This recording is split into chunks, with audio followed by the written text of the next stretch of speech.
საკმაოდ შრომატევადი და დამღლელი დღის შემდეგ თქვენ დავთანხმდით ჩვენ ინტერვიუზე, რასაც დიდ მადლობას მოგახსენებთ.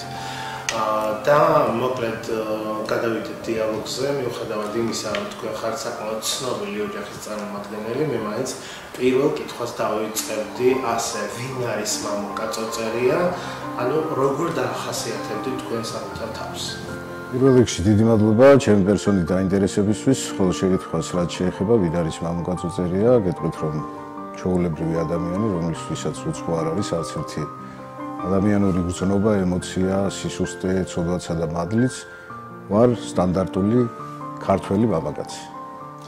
ძალიან კარგი და ყველანი მოვდივართ ბავშვობიდან, ბატონო მამუკა, ანუ ყველას ქონდა რაღაც პატარა სურვილები და ოცნება ბავშვობაში. აი თქვენი ოცნება რა იყო, რაც თქვენდე ვერ აისურვეთ?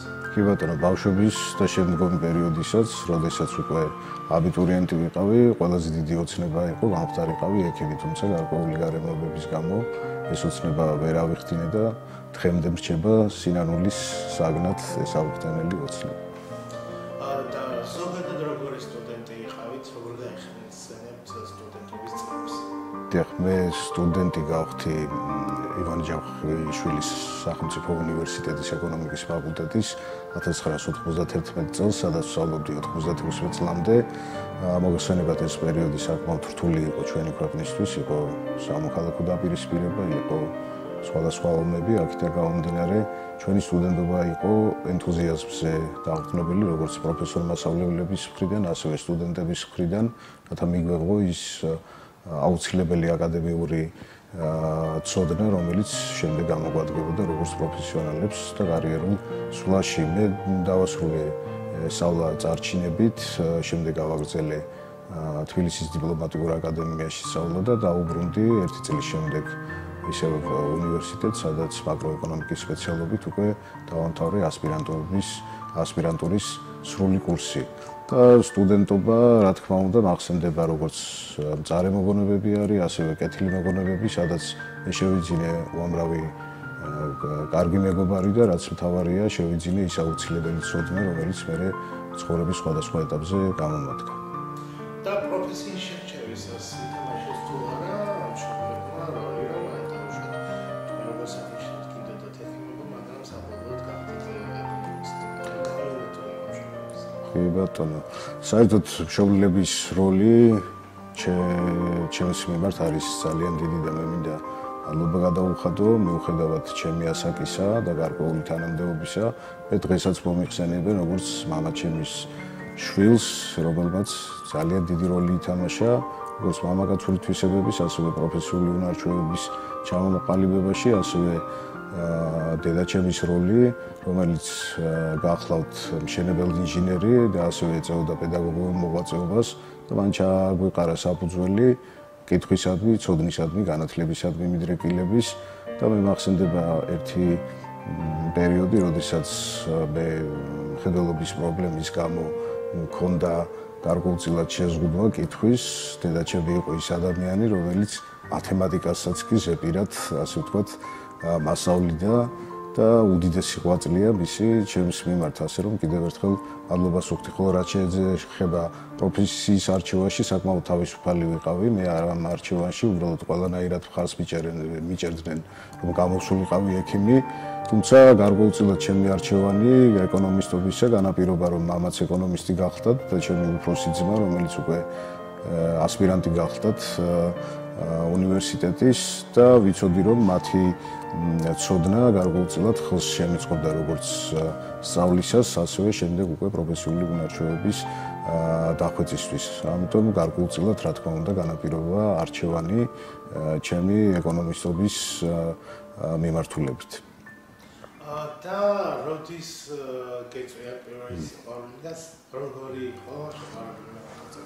ხო, ჩემი პირველი და უკანასკნელი სიყვარულის შედეგი ჩემი მეუღლის სახით მყავს, მინდა გითხრათ, ეს მართლაც პირველი და უკანასკნელი იყო, შეიძლება ადამიანის ცხოვრებაში რაღაც გრძნობები არსებობს, მაგრამ ხვდები, რომ ეს იყო მართლაც ის ნამდვილი გრძნობა და როგორც ყველა ადამიანი, ალბათ შეყვარებული ადამიანი, უკიდურესი თავგანწირვის შეგრძნებით ახარ ხარ სად, შენი საყვარელი ადამიანის გამო ცხოვრების სტილით შეცვალო, ცხოვრებაში ბევრი რამ შეცვალო, რათა უკეთესი გახდე და გახდე ისეთი, რომელიც მისაღები იქნება საყვარელი ადამიანისათვის. თუმცა, აქაც ცხოვრებაში ყველა ეტაპზე და აქაც მქონდა პრინციპი, რომ ზედმეტად არ წარმომეჩინა ჩემი თავი, ყოველთვის მაქვს იმის შიში და კომპლექსი, რომ ვინმე არ შემაფასოს იმაზე მეტად, ან იმაზე მეტი წარმოდგენა არ გაუჩნდეს, ვიდრე მე ვაფასებ საკუთარ თავს და ნამდვილად ვიცი, ვინცა ვარ, რაცა ვარ და რა ხარისხის მატარებელი ვარ.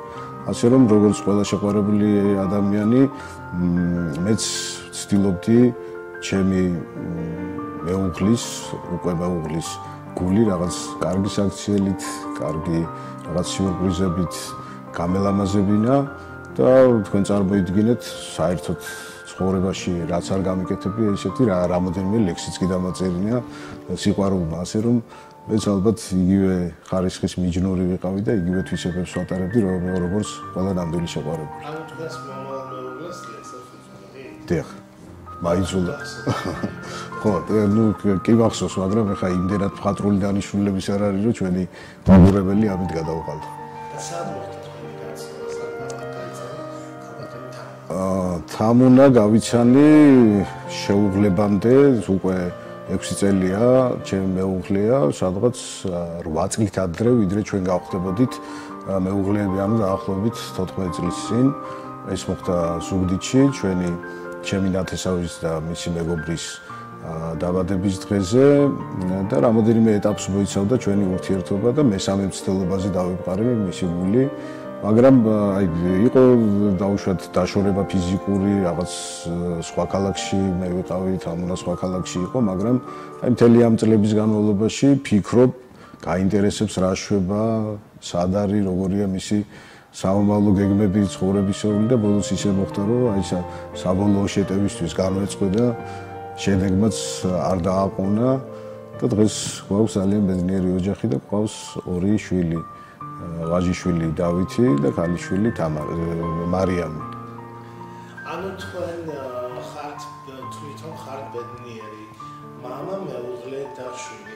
რა თქმა უნდა და იმდენად ბედნიერი, მე მოგახსენეთ, რომ როგორც ნებისმიერ ადამიანს გააჩნია პრობლემებიც, რაღაც გამოწვევები ცხოვრებისეული, არის ყოფითი, გარკვეული ესეთი პრობლემები, მაგრამ ამ კონტექსტში, როგორც მეუღლე, როგორც მამა, როგორც შვილი, იმდენად ბედნიერი ვარ, რომ ეს ყველაფერი ფარავს იმ ყველა პრობლემას და საბოლოო ჯამში მე თამამად შემიძლია ვთქვა, რომ ვარ ბედნიერი ადამიანი.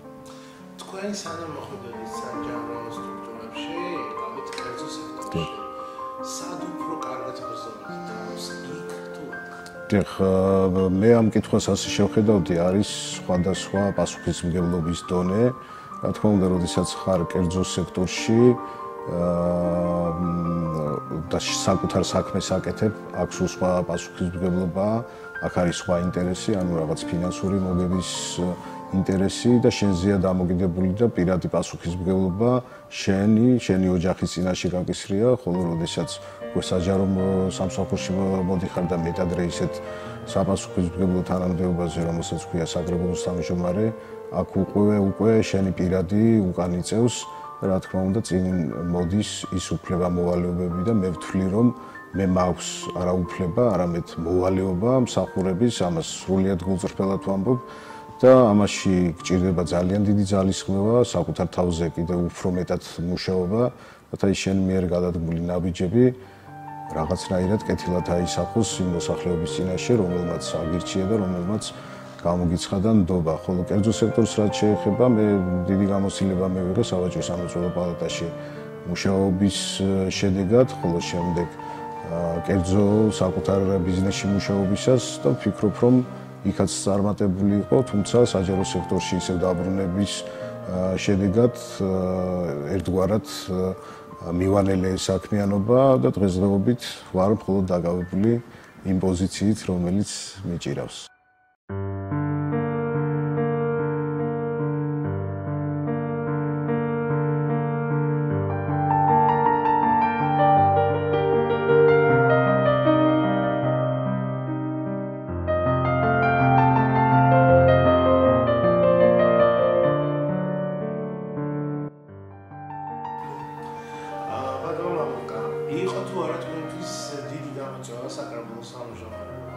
რა თქმა უნდა, იყო გამოწვევა და მეცაც გეტყვით, როდესაც დადგა საკითხი და შემოთავაზება, კანდიდატურა ყოფილიყავი საკრებულოს თავმჯდომარეობის ძალიან დიდხანს ვფიქრობდი და ასევე ინიციატორებს ამ ჩემი კანდიდატურის დაყენებისა ძალიან დიდხანს ვთხოვდი, რომ კარგად დაფიქრებულიყვნენ, ზუსტად აეწონათ ის შესაძლებლობები, რაც მე გამაჩნდა და როგორც კარიერაში ეს არის ყველაზე დიდი საფეხური, თუნდაც თანამდებობრივად და რა თქმა უნდა პასუხისმგებლობის მხრივ. მე არ მგონია, რომ ამაზე დიდი პასუხისმგებლობა მეაცი ცხოვრებაში მქონდეს, ვიდრე ეს არის ჩვენი მუნიციპალიტეტის საკრებულოს თავმჯდომარეობა. იმ ვადის შემდეგ რა ვადითაც თქვენ ხართ ავიჩაული, რას აპირებს ყოფილი უკვე საკრებულოს თავმჯდომარე, ანუ გადაინაცვლით ისე კერძო სექტორში თუ ისე საჯარო სექტორში ცდით თქვენს ბედს? კი ბატონო, დღევანდელი მდგომარეობით მე ვფიქრობ, რომ უფრო კერძო სექტორში და ისევ საკუთარი ბიზნესის წამოწევით მე მიმაჩნია, რომ აქაც ძალიან ბევრი რამის გაკეთება შეიძლება გარდა საკუთარი ინტერესებისა. აქ არის რა თქმა უნდა სოციალური მხარეც, დასაქმების მხარეც, გარკვეული უნარჩვევები ამაში გამაჩნია და ზუსტად მაგ ჩამოყალიბებული ის გეგმები კერძო სექტორში და საკუთარ ბიზნესში, როგორ განმავითარებ ამ საქმიანობას და რამდენად შევეწევი როგორც საკუთარ ოჯახს, ასევე საზოგადოებას, თუნდაც შექმნილი სამუშაო ადგილებით და შექმნილი იმ პროდუქტით, რომელსაც ვაპირებ, რომ ძალიან სრულფასოვნად მოვკიდო ხელი და გამავითარო წარმოების ის სფერო, რასაც ქვია ეთერზეთების წარმოება ჩვენს რეგიონში, რომელიც ერთ-ერთი მნიშვნელოვანი საექსპორტო პროდუქციაა და დღით იზრდება მოთხოვნა ამ პროდუქტზე, ასე რომ პირდაპირ შემიძლია გითხრათ, რომ ერთ-ერთი ძირითადი მიმართულება ჩემი საკრებულოს თავმჯდომარეობის მერე, რა თქმა უნდა, ეს იქნება. და შეიძლება გეგმები შეგეცვალოთ. როგორც გვესმის და ვიგებთ, შეიძლება თქვენ დაგასახელოს მმართველობა პარლამენტის მაჟორიტა და ამ შემთხვევაში თქვენთვის ალბათ უფრო მეტი გამოწვევა იქნება ვიდრე მანამდე და თქვენ დათანხმდებით ამაზე. მიუხედავად იმისა, რომ მე როგორც საჯარო მოხელე ჩვენს მუნიციპალიტეტში მივყვები მერაბის კვალს, ანუ მხედველობაში გვაქვს მაჟორიტარი დეპუტატი მერაბ ქვარაია, როგორც გამგებლის მოადგილე, შემდეგ გამგებლის პირველი მოადგილე, შემდეგ საკრებულოს თავმჯდომარე, ნამდვილად არ შედის ჯერჯერობით ჩემს გეგმებში საკანონმდებლო ორგანოს წევრობა და თქვენგანაც პირველად მესმის ეს მოარული ხმები, რომ ვინმე ჩემს კანდიდატურას დააყენებს დაუშვათ მაჟორიტარ დეპუტატად.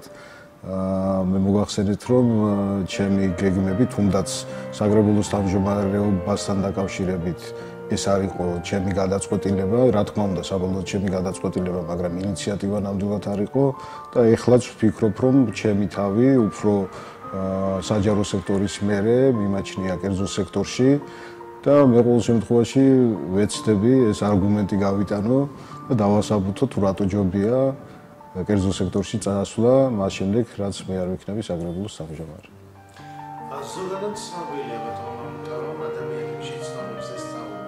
თქვენ რა გამოასწორეთ იმ შეცდომებიდან, რომელიც თქვენმა წინამორბედებმა დაუშვეს? რაც შეეხება წინამორბედს, ჩემი წინამორბედი იყო ეხლა მერაბ ქვარაიას გულისხმობ და მერაბი ჩემთვის არის ის ადამიანი, რომლისგანაც მე ძალიან ბევრ რჩევას და კეთილდარიგებას ვიღებ.